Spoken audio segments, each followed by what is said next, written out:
Welcome to my channel Tech Explosion.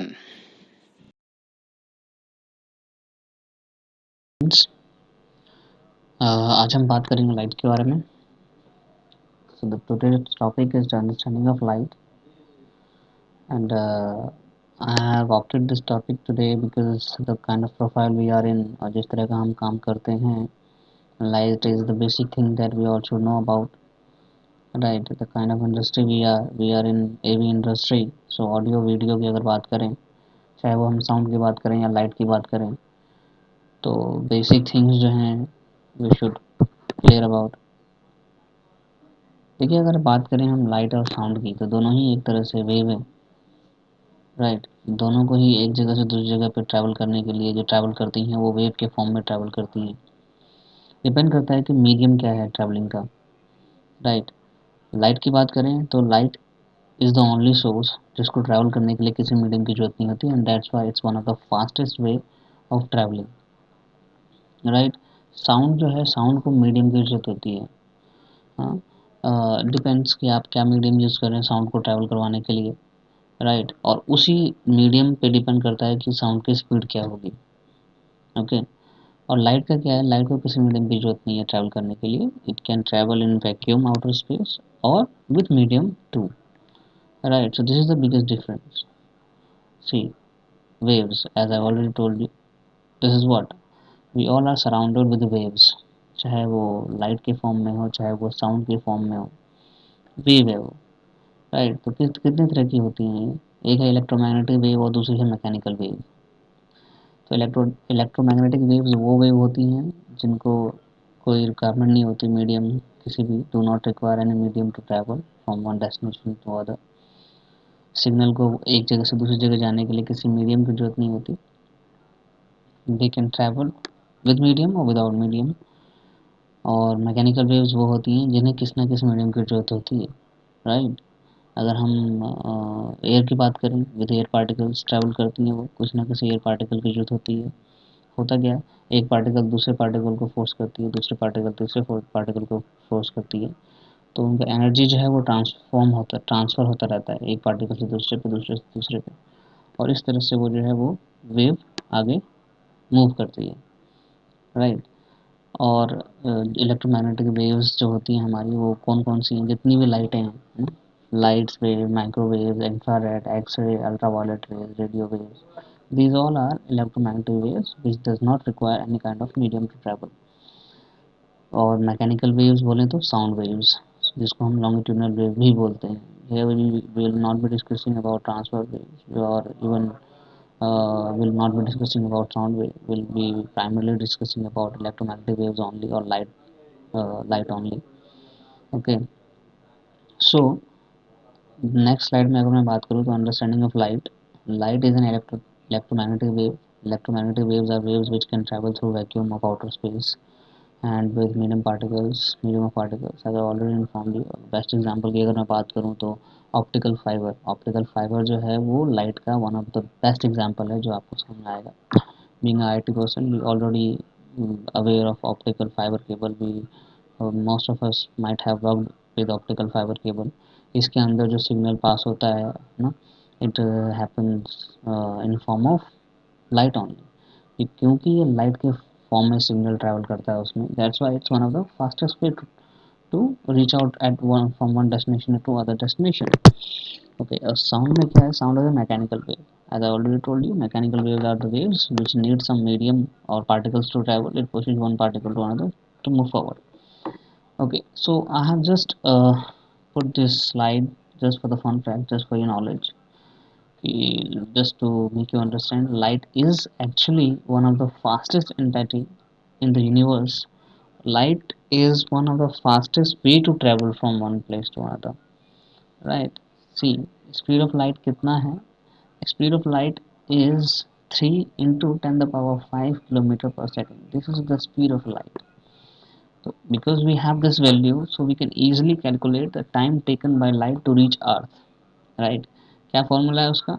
Distance between sun and earth divided by speed of light. इससे हम easily calculate कर सकते हैं कि एक सन की रेज को धरती पे आने में कितना टाइम लगता है. अगर आप चेक करोगे स्लाइड को, तो जो सन का और अर्थ का जो डिस्टेंस दिया है उसको अगर मैं डिवाइड करूँ मेरा जो एक्चुअल स्पीड ऑफ लाइट है उससे, तो we can find out the time which a sun rays takes to reach at earth. It's 8 minute 30 second, 8 minute 17 second to reach earth. Okay, next slide is its velocity of sound. Okay, sound की speed की अगर हम बात करें तो it as I already told you it depends किस medium में आप ट्रैवल कर रहे हैं, सॉलिड में ट्रैवल कर रहे हैं, लिक्विड में ट्रैवल कर रहे हैं, या गैस के मीडियम से ट्रैवल कर रहे हैं। तो if velocity of sound is solid, मतलब अगर सॉलिड में हम ट्रैवल करते हैं तो लिक्विड से ज़्यादा स्पीड होगी, और अगर हम लिक्विड में ट्रैवल करवा रहे हैं साउंड को तो वो गैस से ज़्यादा स्पीड होगी लिक्विड में, राइट। तो जनरल अगर मैं बात करूँ तो velocity of sound in steel is 5100 metre per second. Okay, velocity of sound in water is 1450 metre per second. Okay, and velocity of sound in air is 330 meter per second. These are for just your general information, right? जो main चीज़ आपको याद रखनी है वो यही, किस medium में आप ट्रैवल करवा रहे हैं साउंड को उस पर डिपेंड करता है ना। एग्जाम्पल के तौर पे अगर मैं इसका बेस्ट एग्जाम्पल अगर आपको दूँ तो इसका बेस्ट एग्जाम्पल होगा, आप अगर किसी रेलवे ट्रैक पे खड़े हैं और उस रेलवे ट्रैक पे सपोज़ की गाड़ी आने वाली है, ट्रेन आने वाली है, but you are not aware of it, आपको आवाज़ सुनाई दे रही है हल्की हल्की, राइट। तो मे बी वो आवाज़ जो है आपके कानों तक पहुंचने में बहुत टाइम लगा है, आपको अंदाज़ा ना लगा पाओ आप कि क्या कितनी स्पीड से आ रही है या नहीं आ रही है। अगर आप अपने कानों को ट्रैक पे लगाओगे तो उससे ज़्यादा ईजिली आप पता कर सकते हो कि ट्रेन एक्चुअली आ रही है और कितनी दूर आ गई है, किस स्पीड से आ रही है, राइट।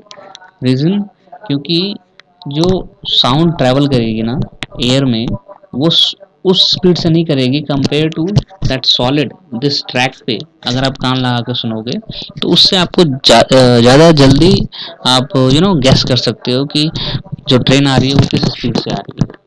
ओके,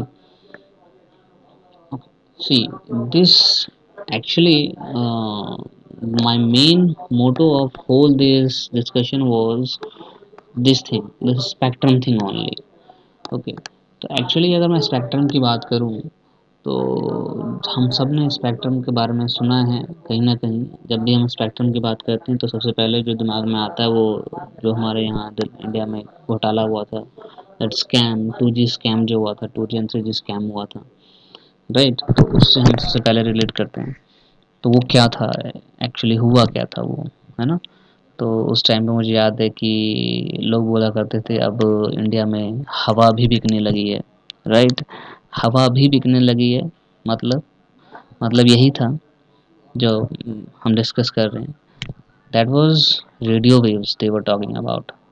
ओके, जितनी भी कम्युनिकेशन होती है, चाहे हम फ़ोन पे करते हैं, राइट, या फिर जो भी हमारा वाईफाई कम्युनिकेशन है और anything, it all it all happens because of radio waves. Radio signal जाती हैं, okay, that is spectrum actually. तो electromagnetic waves can be classified and arranged according to their various wavelengths and frequencies. This classification is known as the electromagnetic spectrum. The following table shows us with this spectrum, which consists of all types of electromagnetic radiation that exist in our universe. See, अभी क्या है कि जितने भी spectrum हैं हमारे पास, actually जब sun rays निकलती हैं, सन की जो लाइट होती है उसमें खाली विजिबल स्पेक्ट्रम से नहीं होते, वही रेज नहीं होते हैं जो हमें आँखों से दिखाई देती हैं। उसके अलावा भी बहुत सारी रेज होती हैं, रेडिएशंस होती हैं जो कि हमें आँखों से दिखाई नहीं देती हैं, राइट। तो विजिबल स्पेक्ट्रम की अगर हम खाली बात करें तो वो होती हैं 400 nm से 700 nm के अंदर। जितने भी स्पेक्ट्रम होता है, जितनी भी कलर्स होती हैं वो तो हमें दिखाई देती हैं, लेकिन 400 से नीचे और 700 से ऊपर वाली जो रेज होती हैं वो हमें ऐसी ह्यूमन आईज उसको नहीं देख सकती, उसका रीज़न क्या है मैं बताता हूँ आपको। It all depends on wavelength. तो वेवलेंथ क्या है, wavelength and frequency they both are inversely proportional to each other. Okay, होता क्या है कि अगर वेवलेंथ इंक्रीज होगी किसी भी रेज की, किसी भी रेडिएशन की अगर वेवलेंथ बढ़ेगी, ओके, तो उसकी फ्रीक्वेंसी कम हो जाएगी, और अगर फ्रीक्वेंसी बढ़ेगी तो वेवलेंथ कम हो जाएगी। ओके, तो सी इस ये जो अगर आप देख रहे हो इसके अंदर अगर आप चेक करोगे तो मेरी जो 400 nm से नीचे की जितनी भी रेज हैं वो आ रही हैं मेरी उन रेज में कौन कौन से हैं, ultraviolet rays, X rays, gamma rays. These rays are those rays which can not be you know which can not be seen by naked eyes. अगर आप नंगी आंखों से देखने की कोशिश करोगे they can harm your eyes. Okay, और जो मेरी 700 से ऊपर की है, यानी कि जो लॉन्ग वेवलेंथ है, 700 से ऊपर जितनी भी होती हैं हमारी वो लॉन्ग वेवलेंथ में है, राइट। तो लॉन्ग वेवलेंथ में मेरी कौन कौन सी, I R, microwave, radio waves, long radio waves. These are the waves which even we can not see by naked eyes, वो हमें दिखाई देती ही नहीं है। अगर आप चाहो इंफ्रारेड को देखना तो one of the best way to see infrared, जो कि रिमोट्स में यूज़ करते हैं हम। अगर आप रिमोट जला के, रिमोट को ऑन करके और उसको अगर आपने मोबाइल के कैमरे से देखोगे तो you can see this red light, right, but otherwise you cannot see that। Okay, so these are the waves and these are inversely proportional to each other। I mean this wavelength is inversely proportional to frequency। अगर wavelength बढ़ेगी तो frequency कम होगी, frequency बढ़ेगी तो wavelength ज़्यादा होगी। and why I am saying this line again and again, क्योंकि आगे जो टॉपिक आने वाला है this will help you out कि कैसे फ़र्क पड़ता है फ्रिक्वेंसी कम होने से, वेवलेंथ के ज़्यादा होने से क्या फ़र्क पड़ता है।